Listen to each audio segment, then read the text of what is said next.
یہ ساری آیتیں جو ہیں یا یہ 2 حدیثیں جو ہیں جو میں نے آپ حضرات کے سامنے پیش کی ہیں، ان کا لب لباب یہ ہے کہ مسلمان کو اور انسان کو زندگی کیسے گزارنی چاہیے۔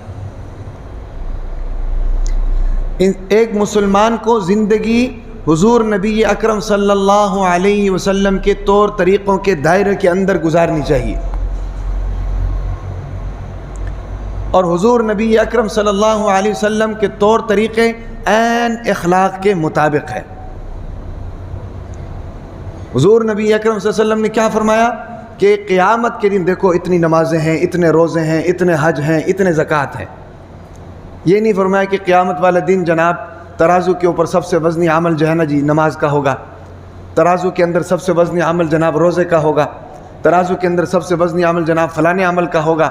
نہیں، بلکہ کیا فرمایا کہ قیامت کے دن ترازو کے اوپر سب سے وزنی عمل جو ہے نا جی وہ اچھے اخلاق ہے۔ اس کی وجہ کیا ہے؟ اس کی وجہ یہ ہے کہ اچھے اخلاق کا تعلق جو ہے نا جی زندگی کے ہر پہلو سے ہوتا ہے۔ بھئی نماز کا تعلق تو انسان کی اپنی ذات سے ہے، روزے کا تعلق انسان کی اپنی ذات سے ہے، زکوٰۃ کا تعلق انسان کی اپنی ذات سے ہوتا ہے، حج کا تعلق انسان کی اپنی ذات سے ہے، لیکن اخلاق کا تعلق ایک تو زندگی کے تمام تر پہلوؤں سے ہوتا ہے، اور دوسرا یہ ہے کہ یہ اخلاق جو ہے اس کے اثرات دوسروں تک منتقل ہوتے ہیں۔ دیکھیں نا بھائی، میں مسجد میں ہوں، میرے ساتھ دوسرے لوگوں کی انٹریکشن ہے، دوسرے لوگوں کا میل جول ہے، میرے اخلاق ٹھیک ہیں تو مسجد میں بھی جناب اس اخلاق سے دوسرے لوگوں کو فائدہ ہوا۔ میں دکاندار ہوں، دکان میں بھی جناب اچھے اخلاق کی ضرورت ہے۔ میں ملازم ہوں، ملازمت میں بھی اچھے اخلاق کی ضرورت ہے۔ میں کاروباری ہوں، کاروبار میں بھی اچھے اخلاق کی ضرورت ہے۔ میں گھر میں ہوں، گھر میں بھی اچھے اخلاق کی ضرورت ہے۔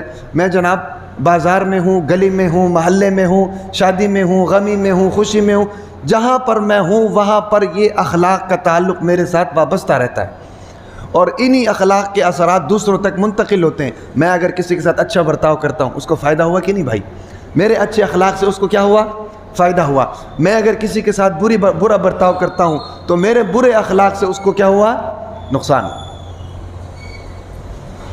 اسی لیے حضور نبی اکرم صلی اللہ علیہ وسلم نے فرمایا کہ قیامت کے دن بھائی سب سے وزنی عمل جو ترازو کے اندر ہوگا وہ اچھے اخلاق ہوں گے۔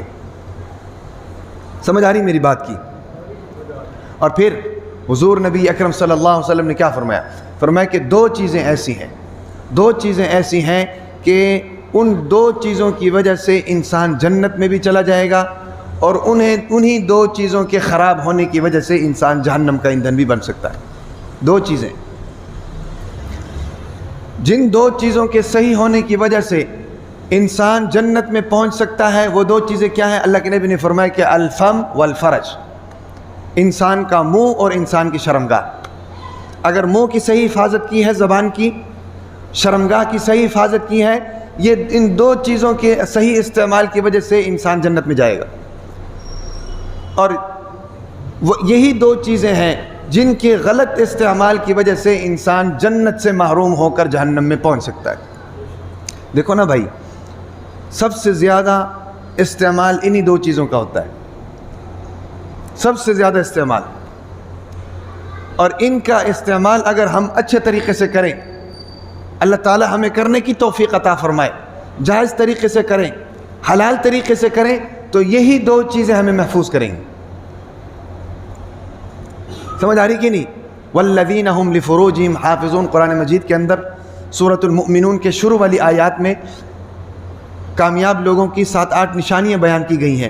ان میں سے ایک نشانی یہ بیان کی کہ کامیاب لوگ وہ ہیں، جنت کے حقدار وہ ہیں کہ والذین هم لفروجہم حافظون، جو اپنے شرمگاہوں کی حفاظت کرتے ہیں۔ اللہ تعالی ہم سب کو محفوظ فرمائے۔ یہ باتیں بتانے کا مقصد یہ ہوتا ہے کہ ایک تو ہم ان باتوں پر عمل کریں، دوسرا یہ ہوتا ہے کہ اگر ہم سے کوئی غلطی کوتاہی ہو گئی ہو تو پھر ہم اللہ سے توبہ کریں۔ یہ باتیں بتانے کا مقصد یہ ہے۔ تو یہ بات حضور نبی اکرم صلی اللہ علیہ وسلم نے کیوں فرمائی؟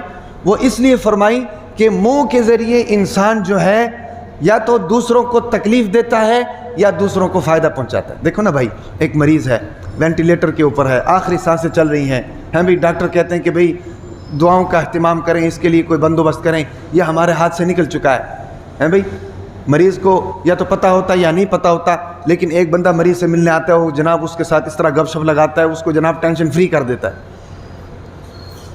اس کے جناب گپ شپ لگاتا ہے، اس کو ٹینشن فری کر دیتا ہے، مرنا بھول جاتا ہے۔ اب اس میں کس چیز کا استعمال ہوا؟ بھائی منہ کا استعمال ہوا۔ اسی طریقے سے ایک تندرست آدمی ہے، صحت مند آدمی ہے، بھائی دوست اس کے ساتھ جناب جھوٹ بول دیتا ہے، دھوکہ کرتا ہے، یا اولاد ماں باپ کے ساتھ دھوکہ کرتے ہیں، یا میاں بیوی آپس میں ایک دوسرے کے ساتھ دھوکہ کرتے ہیں، تو ایک تندرست اور توانا آدمی بیمار ہو جاتا ہے، بیڈ کے اوپر چلا جاتا ہے۔ یہ کہتے ہیں نا جی ہارٹ کے پیشنٹ کے سامنے کوئی ایسی بات نہ کیا کرو، وہ اس لیے کہتے ہیں۔ اب ان دونوں جگہوں پر استعمال کس چیز کا ہوا ہے؟ زبان کا ہوا ہے، منہ کا استعمال ہوا ہے۔ تو اسی لیے حضور نبی اکرم صلی اللہ علیہ وسلم نے فرمایا کہ بھائی یہ دو چیزیں ایسی ہیں، اگر ان کی آپ حفاظت کرو گے تو یہ آپ کے لیے آپ کو جنت میں لے کر جائیں گی، اگر ان کو غلط استعمال کرو گے تو یہ آپ کے لیے جہنم کا راستہ بنائیں گی۔ اور ایک جگہ پر حضور نبی اکرم صلی اللہ علیہ وسلم نے فرمایا کہ اچھے اخلاق والا آدمی درجے میں ساری رات کھڑے ہو کر نماز پڑھنے والا اور سارا دن روزہ رکھنے والا جن درجات پر ہوتے ہیں، اچھے اخلاق والا ان کے درجات تک پہنچ سکتا ہے۔